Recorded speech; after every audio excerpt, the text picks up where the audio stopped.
I want to present this brief piece on political education, and now one of the audios in this one, I go make I make am with a bit of a uncertainty on my part because I don't be completely sure which will be the result or the effect or the consequence of engaging on such a subject matter.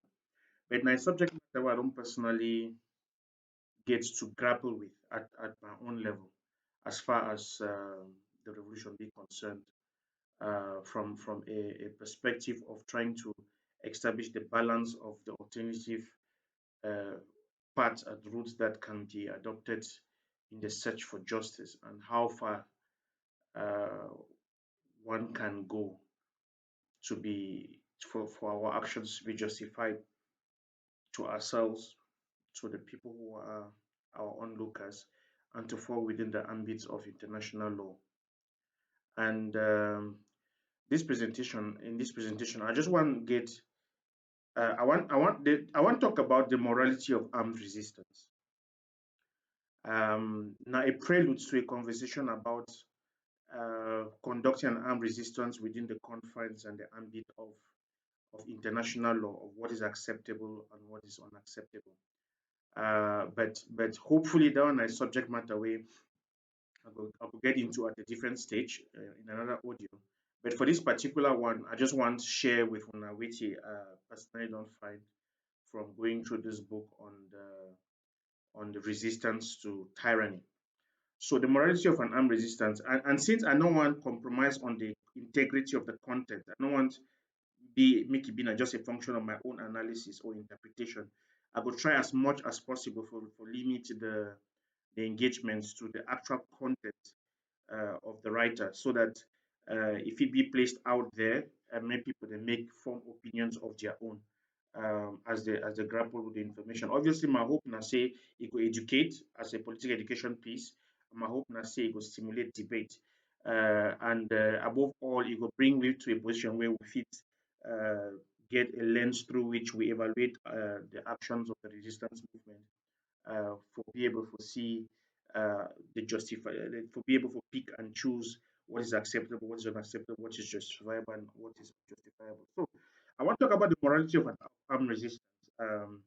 So uh, i- is the fundamental question where the presentation they ask or where the writer talk about now, is there a moral justification for armed resistance? Are there guidelines to help the victim of tyranny decide where to draw the line in the sand now? Now, over the last 15 centuries, the Western world's ethical thought on the legitimate use of force has been codified in what is known as the Just War Doctrine. The Just War Doctrine is customarily divided into two parts. The first dealing with when war itself is justified, and the second dealing with what actions are justifiable in war. This that is would be belligerents. People who are trying to build up resistance must first of all justify the war itself, then limit their conduct to just actions within the war. So now a two-part definition about the morality of an armed resistance. The first part, the resistance gate would be justifiable as rational human beings, as moral entities, as people who seek to create just societies. We need to only engage in a resistance when it be justified in ourselves. And then after we don't convince ourselves say the resistance be justified, we need for them take a step forward for only engage in actions that measurably justify the resistance in the first place, put in very simple terms. So according to the Just War Doctrine, recourse to war on armed resistance is permissible if the following requirements are met. So there are about 8 criteria that we use as tools to justify or to evaluate whether a specific resistance movement is justifiable or fits the criteria of the Just War Doctrine. Now, towards the end of this presentation or this specific section of the book, the writer says that this is meant to serve just as a template. We cannot implement it to the letter, but it provides a broad framework within which you can assess the morality and acceptability of the armed resistance. So The Just War Doctrine says that for an armed resistance to be morally acceptable, justifiable, it needs to meet the following criteria. There needs to be a just cause. Uh, there must be the application of comparative justice. There must be the right intention in the identified actions to be pursued. It must be resistance must be the last resort, and there should be a probability of success, and there must be the application of proportionality and the application and the presence of a competent authority to be able to execute that. So it just cause competitive justice, right intention, be a last resort. There should be a probability of success. There should be proportionality in actions and a competent authority. So I'll go through this one after the other and just foresee how, to the extent to which these various criteria then fit our own resistance movement. Obviously, the Just War Doctrine was set up to justify wars between nations, but there are a lot of elements that feed into conversations around resistance movements and what makes them morally justifiable in order to be able to engage.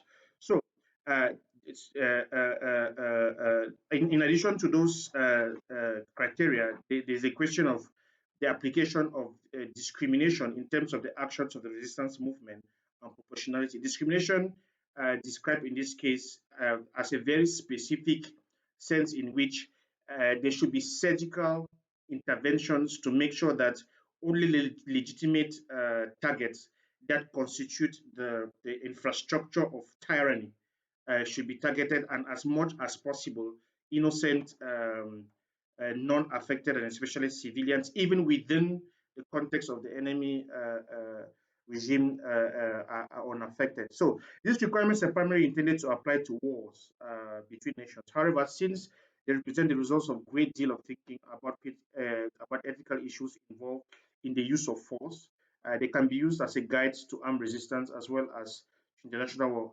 So we're going to look at each of these in turn. As beginning with the first criteria, there has to be a just cause. Now, a just cause simply means that there must be some serious and morally justifiable reason for going to war or for building an armed resistance. Now, traditionally, just war scholars recognize three types of just cause. Number one, to repel an attack. Number two, to retake what has been unjustly taken, and to vindicate justice on behalf of a victim of unjust attack. Um, Now you're going to realize realize, say, in terms of these three criteria, the armed resistance or the current Ambazonian resistance meets the first criteria. Number one, to repel to repel to repel an attack, the assault upon on our people, and to retake what has been unjustly taken. The second criteria is the one that particularly really fits our description, and I'm going to come back to that because the whole philosophy of the current resistance movement is built out of the understanding that there were certain entitlements that we had as a people coming out of the period of trusteeship that we were entitled to.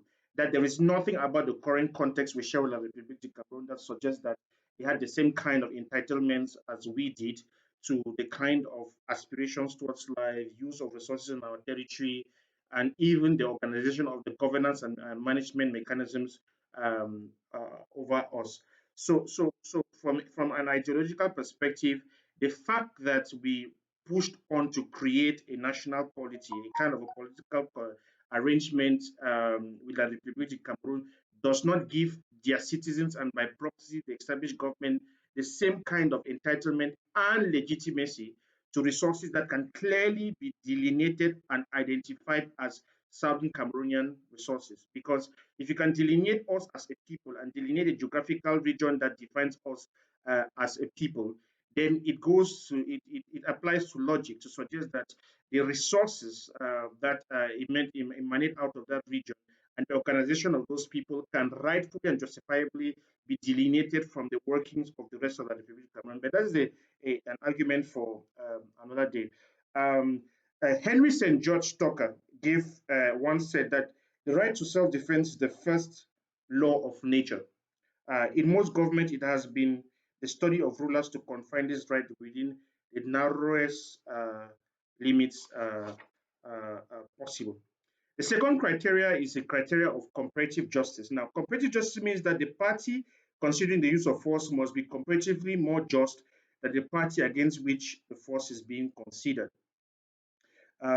This criteria can be satisfied only by honest citizens whose rights have been violated by their government and who intend to restore or establish a government which will respect those rights. Now, as far as comparative justice be concerned, uh, there's a sense in which we need to demonstrate superior righteousness to that which has been inflicted upon us by the Republic of Cameroon. So there must be a sense in which the fight should be to establish a comparatively better order than what is currently experienced. And this particular criteria of comparative justice justify an armed resistance, and it needs to need to sink into the mind of our people. Say, a very integral component of the resistance of the current resistance movement for each participant to make sure say they incarnate the values that contradict completely our experience with the Republic of Cameroon. They incarnate the values, the work ethic, the morality. We must stand from a standpoint of superior morality and demonstrate ability to establish a comparatively more just society as the outcome of this resistance movement. For it to be morally acceptable and for give you the strength for people to persecute. The third criteria now, forget the right intention. Now, right intention means that the would-be belligerent, the resistance movement, must be seeking a just peace, not revenge or loot. A just peace would mean the restoration of a constitution, returning power to a legitimate authority who was unjustly disposed. And I feel that the right intention in this our case um, be very applicable because it relates to the restoration of stolen independence, which has come with the abuse and misuse of our resources, which has come with the dismantling of all the institutions that the Southern Cameroons took into this association or union with the Republic of Cameroon, which has come with an unjustifiable exploitation of our resources without a direct benefit coming down to our people, and the whole establishment of a second class citizenship that we experience or we share with the people. Now, the understanding or the expectation or the reality, for realize, say, all of these things that I don't name them, on abuse and misuse of resources and power, dismantling of rightful institutions, everything that we took into this union, WADA, Power Marketing Board, the banks, the institutions, exploitation of our resources, what they've been doing in Jian Plain for the last couple of years, the fact that you have SDOs that come into our territories and governors and they become landlords, landlords as in custodians of the land. All of the governors and SDOs that pass around our territory, they own more farms and more plantations than the average citizens within those territories, which in itself is a symbol of tyranny and oppression and the um, assimilation and the colonization that we're experiencing as a people. So in terms of having the intention to reset that order, it meets the criteria of the right intention. Unfortunately, meeting this criteria in armed resistance is difficult. Now, little hard says of guerrilla warfare instituted by the Allies in World War II. The material damage that the guerrillas produced directly and indirectly in the course of reprisals caused much suffering among their own people and ultimately became a handicap to recover to recovery after liberation. And this one, a very serious warning, because we need to be very careful. Say, notwithstanding the merits and the justice of our cause, we will not push this resistance movement to a point where the outcomes results to circumstances that are worst off, that would make our people worse off than before the start of the movement. Now, another author with the quote for this specific piece now, Simon Veil, it is not the cause for which men took up arms that makes victory more just or less just. It is the order that is established when arms have been laid down. A just victory then must result in setting up a just order, or at least one more just than the one against which the resistance fought. This consideration puts an immense burden on the leaders of the armed resistance. They must try to assure that their fight is not providing a cover for private vengeance. It is crucial that leaders instill and maintain discipline among their subordinate forces. So this one are the responsibility that comes with an armed resistance. For take up gun, start fight, la Republic Cameroon. Now just a first step. Every person will take on the decision for defend itself against tyranny. need to own the responsibility for chart the direction of the resistance movement as much as possible. This may be laboratory experiment. So there are certain levels of imperfections that can be expected, but it must be drilled into the mindset of our people that this is not a free-for-all fight, that we are treading a very delicate pathway within the morality of human existence and the confines of the expectations of international institutions.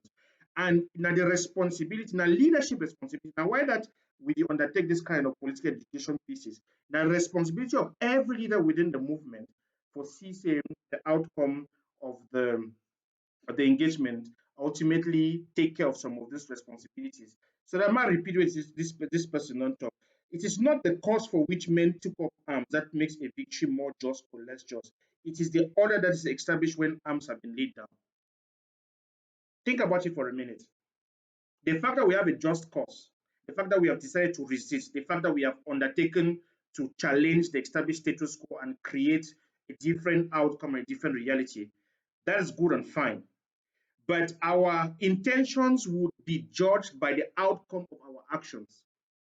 It's no longer a question of the end justifies the means. In a sense, the question of the end is going to justify the means in this case. Because at the end of the day, when we have gone through this prosecution of this revolution and come to the concluding phase, where decisions are being made about what ought to be the outcome of what has been the result and the consequence of our engagement, we ultimately then need to be in a place where, when we look at the society that has been created, we can rightly justify to ourselves and to everybody that was involved in the process that this was the right decision to do. It's a huge leadership responsibility. So let me pause on that. Let me make this in a couple of series, and I'm going to come back with the other criteria in my subsequent videos. So think about it and let us continue to realize the responsibility that the choices and decisions that we have taken come with.